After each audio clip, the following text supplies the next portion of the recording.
Hi, I'm Cole Singh. I'm representing Georgia in this case. Representative of Georgia is Clarence Jackson, name is Michael.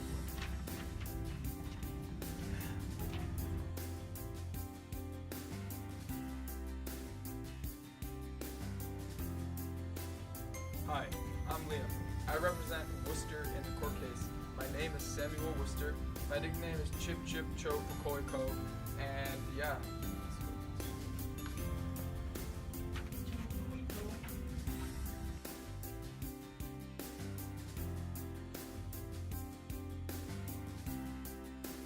Hi, I'm Iesa.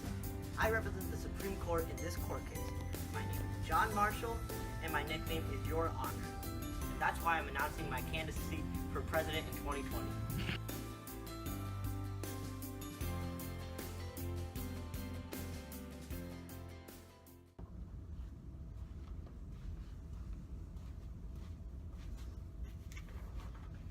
Now that we are all finally here. Gentlemen, you are here today to argue the case Worcester v. Georgia. This court will decide if Georgia, a state, has the right to pass laws in Cherokee Nation territory.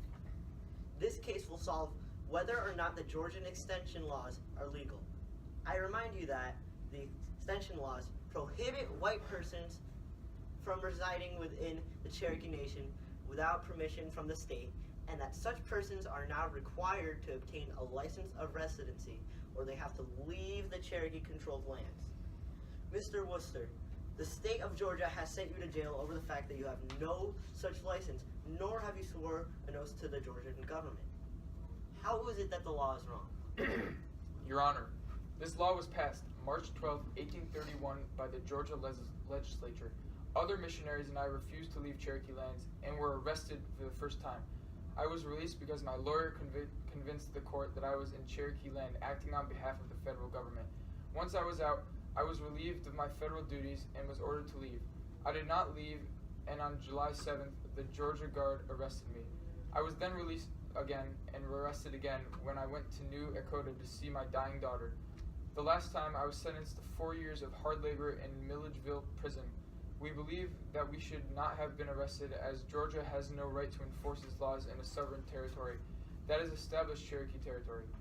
That would be like the U.S. making laws in France. It's not legal to do that. You make a valid point, Mr. Worcester. Mr. Jackson, you may now put forward Georgia's argument.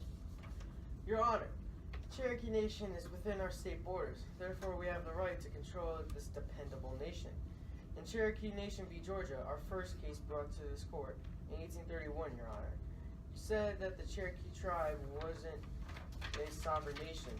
So as the Cherokee Nation isn't a sovereign nation, then we are doing nothing wrong and should allow to enforce our laws in their territory. Your Honor. Silence! Gentlemen, this is my court. You will follow the rules.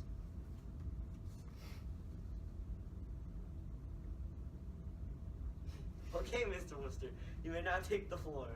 Your Honor, the state of Georgia does not have the power to force the Cherokee off our lands. Although our lands are within Georgia's borders, it is up to federal government to deal with us and our rights. Georgia cannot just simply extend their border. The Cherokee are a sovereign nation. The Cherokee established this by creating a central government and by writing our own constitution based off the United States government.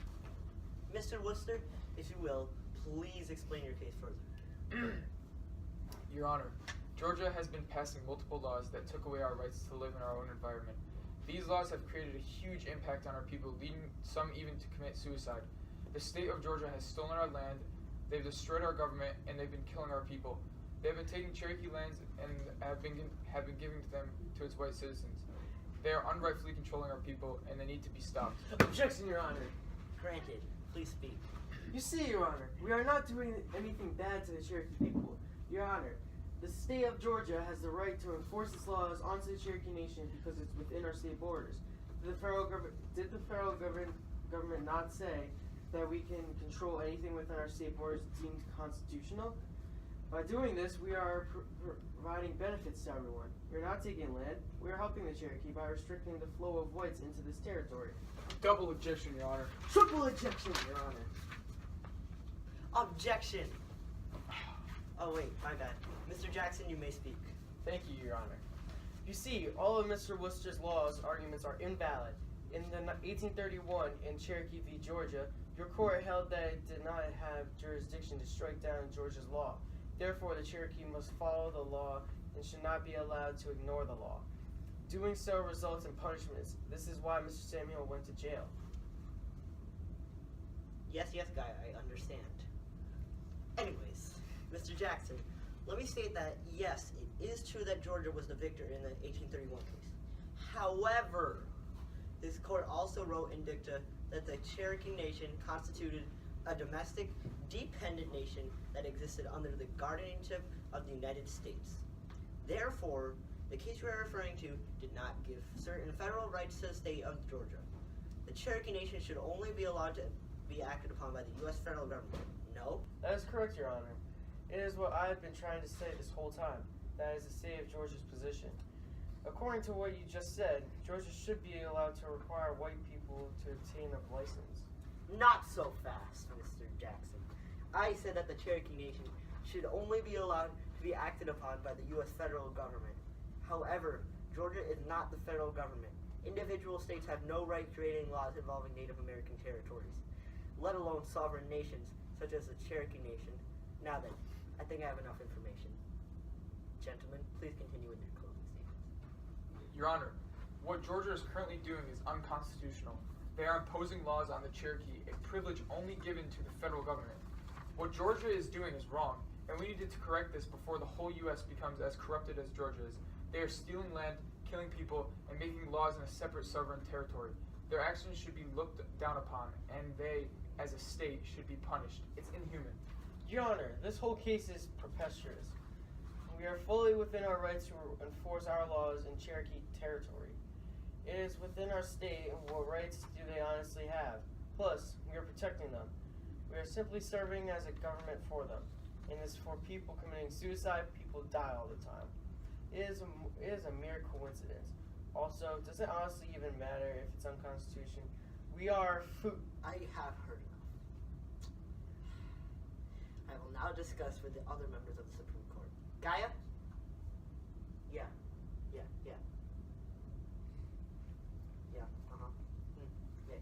that makes sense. Yeah, no, I understand. Yeah, so we'll do that. You sure? Okay. Ahem. We, the Supreme Court, have come to a verdict. Gentlemen, on this day of March 21st of 1832, it is in the opinion of this Supreme Court that, first, the Cherokee Indians constitute a nation holding distinct sovereign powers, and that second, Georgia's extension laws are unconstitutional. We further conclude that Georgia's criminal statute of limitations that is prohibiting white Americans, such as Mr. Samuel, from being president on Native American lands without a state permit is unconstitutional.